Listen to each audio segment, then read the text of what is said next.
What if I told you that the biggest detour of your life could actually be the exact path God planned for you? Would you believe it? That Tuesday morning, I was absolutely certain that everything was under control. I had a meticulously organized plan, a scheduled time to the minute, and every detail of my journey mapped out. I just needed to catch a flight to Denver, give the most important lecture of my career, and return home as the renowned surgeon I'd always dreamed of becoming. But God had other plans, and they were about to turn my world upside down in a way I could never have imagined. Before continuing this story that forever changed my perspective on control and purpose, I want to invite you to subscribe to True Faith Stories. Please subscribe because here you'll hear real accounts of how faith can transform any destiny, even when everything seems lost. My name is Dr. Jonathan Blake, and for 15 years I've dedicated my life to pediatric cardiac surgery in Nashville, Tennessee. Working to save children's lives taught me that every second can make the difference between life and death. So when I received the invitation to be the keynote speaker at the National Pediatric Cardiology Congress in Denver, I prepared as if I were performing the most delicate surgery of my career. This conference wasn't just important, it was crucial. I would present a revolutionary technique I developed, capable of operating on congenital heart defects with 90% fewer risks. Doctors from across the country would be there. Publishers from medical journals. Investors for my research. It was the opportunity that would define the next chapter of my career. That morning, I arrived at Nashville International Airport, already feeling the familiar weight of responsibility. My 2:30 p.m. flight to Denver was on time. I hurried onto the plane, organized my documents with surgical precision, and sank into seat 4A with a controlled sigh of satisfaction. Perfect, I thought, adjusting my watch. In 6 hours, I'll be on stage, transforming my career. But as the Boeing 737 gained altitude over Nashville, I noticed something concerning. The sky, which minutes before had been crystal blue, was now transforming into a threatening gray mass. Heavy clouds accumulated like dark mountains, and the first raindrop hit the window beside me like a warning. I tried to concentrate on my slides, but the turbulence was increasing. Other passengers began shifting restlessly in their seats. That's when I heard the calm but serious voice of Captain Rodriguez over the sound system. "Ladies and gentlemen, this is your captain. Unfortunately, due to severe weather conditions in Denver, with winds up to 50 miles per hour and near-zero visibility, we won't be able to land at the international airport. We're being diverted to Colorado Springs Regional Airport, located approximately 110 miles south of our original destination." My stomach dropped. Every mile of distance, every minute of delay took me further from the conference, from the people waiting for me, and in a way I now recognize as shamefully selfish, from the opportunity to solidify my reputation as one of the country's leading surgeons. I grabbed my cell phone immediately. No signal. I tried the plane's Wi-Fi. Overloaded. I felt my hands begin to tremble, not from fear of flying, but from losing control over something I'd planned so carefully. When we finally landed in Colorado Springs, it was already nearly 6 p.m. My lecture was scheduled for 7:30 p.m. I ran through the corridors of the small airport, trying to find some solution. That's when I heard a voice behind me. "Dr. Blake." Dr. Jonathan Blake from Nashville. I turned and saw a man around 50 years old, with graying hair and a gentle but concerned smile. "Yes, that's me. And you are?" "Tom Mitchell, taxi driver here in the area. I heard your name being announced at the airline counter. Looks like you need to get to Denver urgently." Desperately, I replied, still trying to process how a taxi driver knew my name. "Well, doctor, I've driven that route hundreds of times. With this storm, it'll take about 4 hours, maybe 5. But if we leave now, there's still a chance." I looked around. There were no other options. No other flights. No car rental companies open. It was Tom or give up completely. "Let's go," I said, grabbing my suitcase. Tom's taxi was a 2008 Ford Crown Victoria, with a worn but impeccably clean interior. While he adjusted the GPS, I frantically tried to use my cell phone to notify the conference organizers about my delay. "Doctor," said Tom, looking through the rearview mirror as we left the airport, "may I ask what kind of lecture you're giving?" "Pediatric cardiac surgery. I've developed a new technique for operating on children with congenital heart defects." "Children?" Tom fell silent for a moment. "It must be difficult to operate on someone so small. That's why I do it. I replied, putting away my phone in frustration. Every child saved is an entire family that remains whole. I didn't know then how prophetic those words would be. The rain started slowly, but within minutes, it transformed into a furious storm. Tom slowed down, turned on the fog lights, but I could see his tension growing. In 30 years of driving, I've never seen anything like this, he murmured. The rural roads of Colorado became practically invisible. The GPS kept saying recalculating route in that artificially calm voice that only increased my anxiety. After 2 hours on the road, Tom pulled over and looked at me through the rearview mirror. Doctor, I need to be honest with you. I'm lost. For a moment, I felt a wave of anger rise in my chest. My entire career, all my preparation, thrown away because of a storm and a lost taxi driver. But when I opened my mouth to yell, something stopped me. Maybe it was fatigue. Maybe it was the genuinely concerned expression on Tom's face. Or maybe it was something bigger that I didn't yet understand. It's okay, Tom, I said, surprising myself with a calm in my voice. Let's look for a place to wait. Doctor, there's a light up ahead.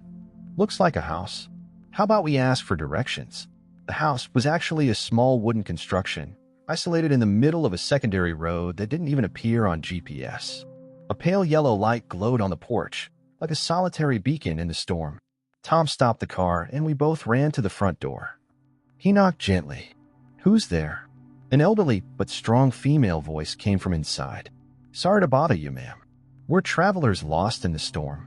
Could you help us with directions?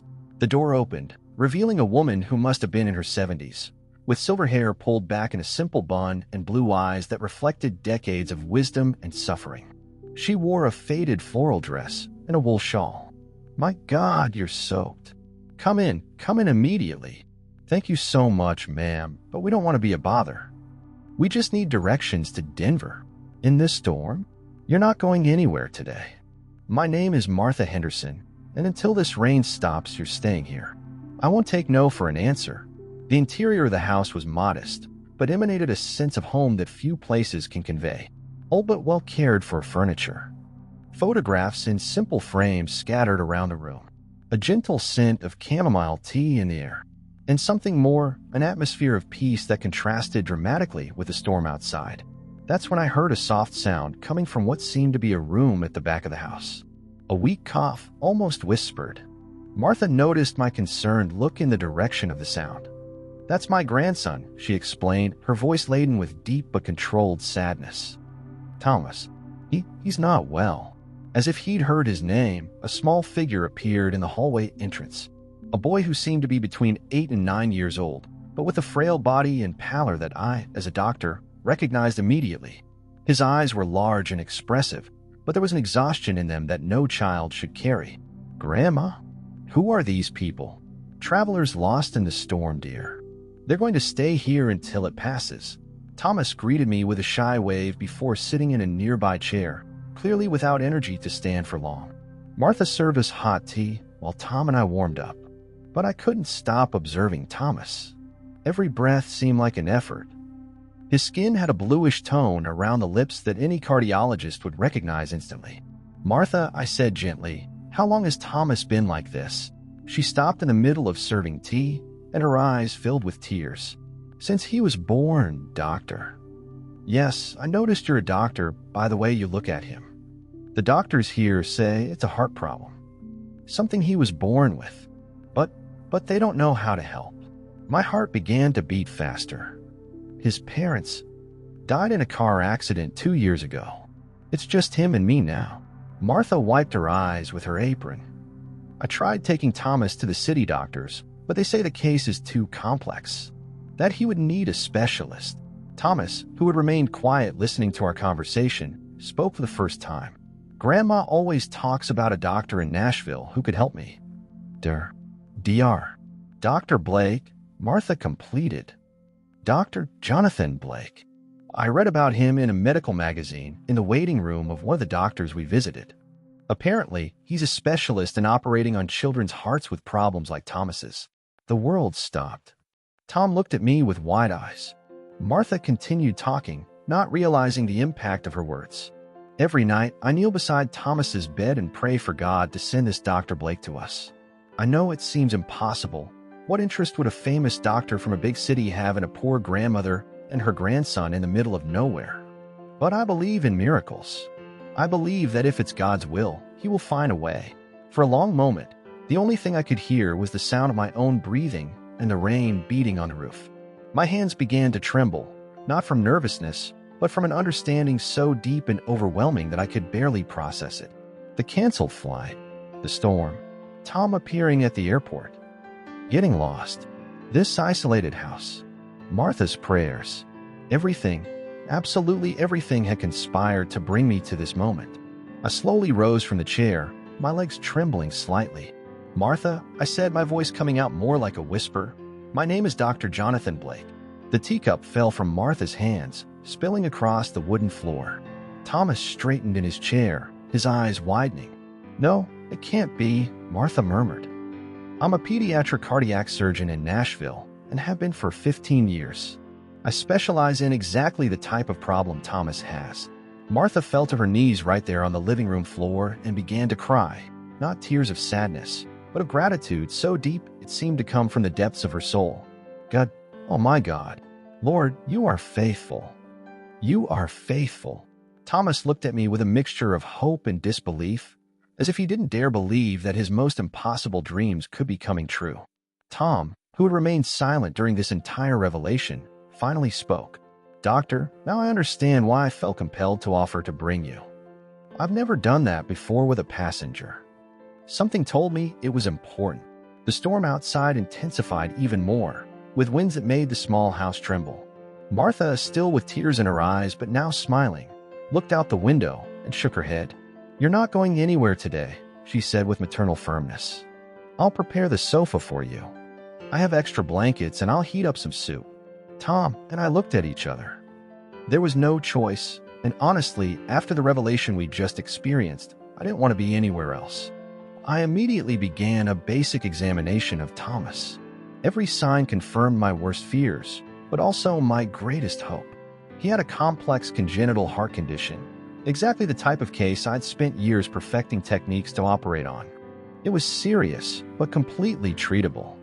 "Martha," I said, kneeling beside her, "Thomas needs surgery. But I want you to know, this is exactly the condition I've studied and operated on hundreds of times. In the right hands, the success rate is over 95%. And how much would something like that cost?"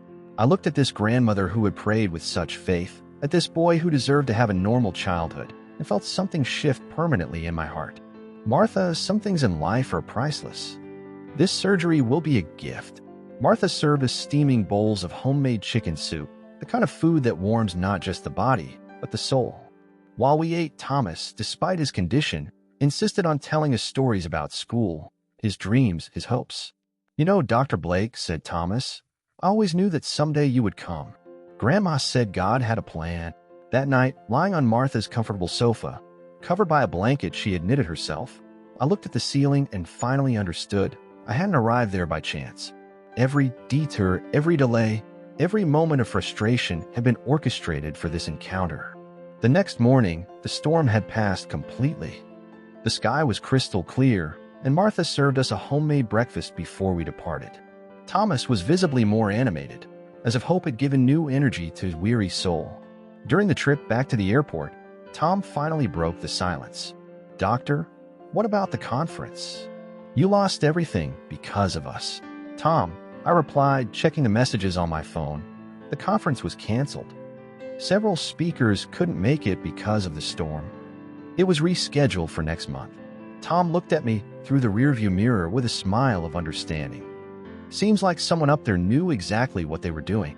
During the trip back, with Martha sitting next to Thomas in the back seat, I heard stories that completely transformed my perspective on what really matters in life. Stories about how Martha had raised Thomas alone after the tragedy, how she worked as a seamstress to support them both, how she had never lost faith, even in the most difficult moments. "Doctor," said Thomas at some point during the journey, "Grandma always told me that God has a plan for everything. Now I believe." 3 days later, Thomas was on the operating table at Vanderbilt Hospital in Nashville.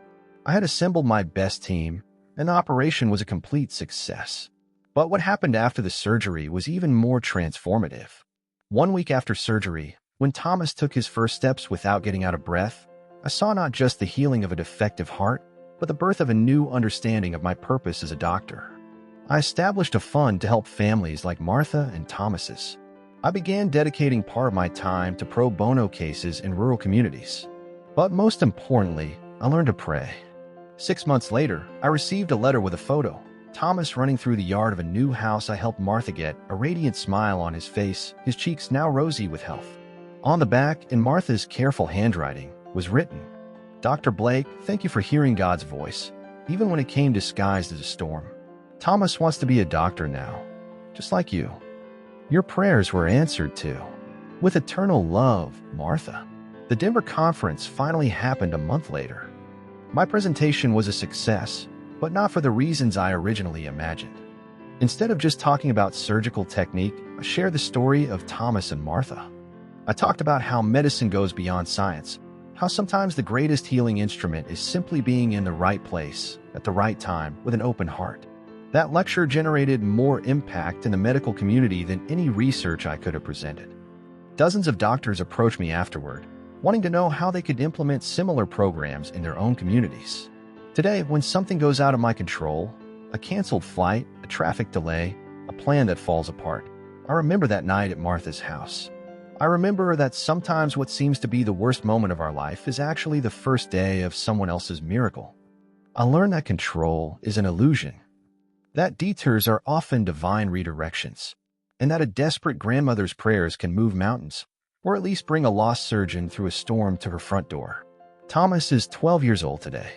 He plays soccer, gets good grades in school, and yes, still wants to be a doctor. Martha and I became family. She calls me my doctor's son, and I never get tired of hearing it.